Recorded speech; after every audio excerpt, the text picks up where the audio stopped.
Want to know where to focus your commercial business in the coming years?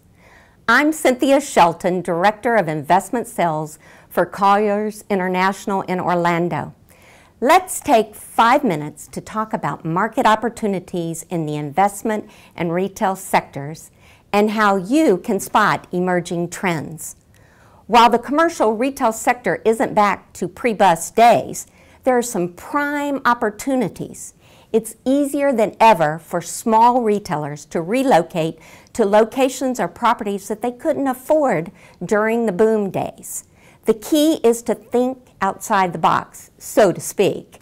Look at retail centers or freestanding buildings and imagine how you could repurpose them. Colleges, car dealers, and even churches are finding homes in vacant centers and freestanding buildings.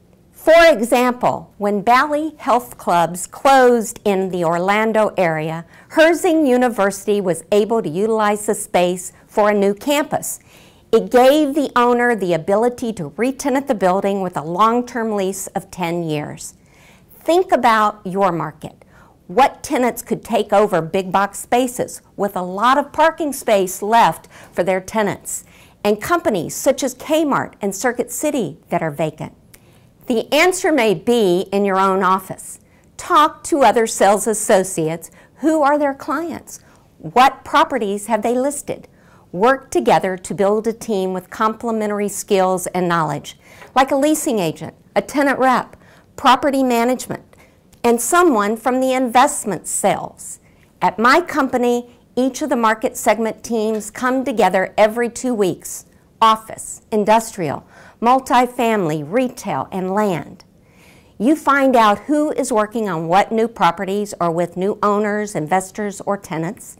You find out what rates tenants are paying. You might be able to introduce someone to a client you already know and get a referral fee or be part of the deal. Let me give you an example. Recently, one of our sales associates got a call from a pastor at a local church. The congregation wanted to buy the building they were renting. The agent came to me to brainstorm how to make this work. The building they were renting was one of 7 buildings owned by a bank. Having worked with the bank in the past, I knew they wouldn't sell just the one building. After meeting with the church, it was decided to buy all 7 buildings. Their monthly mortgage is about the same as their monthly lease payment for one building owned by someone else. It gets better.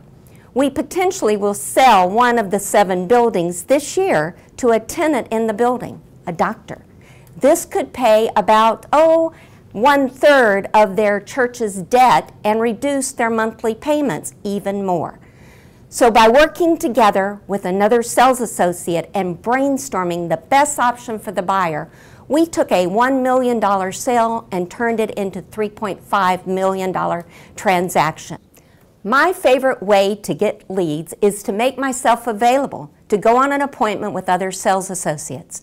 For example, I may go out on an appointment with the retail leasing guys so I can get to know the owners, as the owners are my prospective clients. I can give capital market updates or just meet and listen. I did this recently and our leasing team won a major assignment. It's critical for these clients and owners to see you as a part of a team and know you can handle all facets of commercial, leasing, management, and investment sales. After all, once they get the building leased, they may want to move to another property and allow you to sell the asset. By the way, if you go on an appointment with others, come prepared with specific marketing information about prices, rents, caps, availability, trends, and work this information into your conversation. If you're with a small office and don't have a leasing agent or property manager, partner with one from another small company. You give them leads in areas you don't work, and they do the same for you. The last piece of the puzzle: keep your eyes open. If you know a new concept or a new tenant that is missing in your market, but spot it somewhere else, file that information. I was in Utah recently and went into a restaurant called Neater's. I thought for sure I was in Panera Bread restaurant.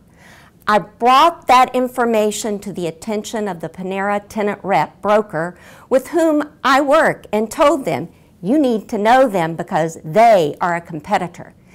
But even more important, it helps you spot places and concepts and businesses that may come to your market, and you'll be ahead of the game. Remember, you can't do it alone. The ideas and businesses that come from other professionals in your office can mean more money in your pocket, even if you give some other business away and take a small fee back.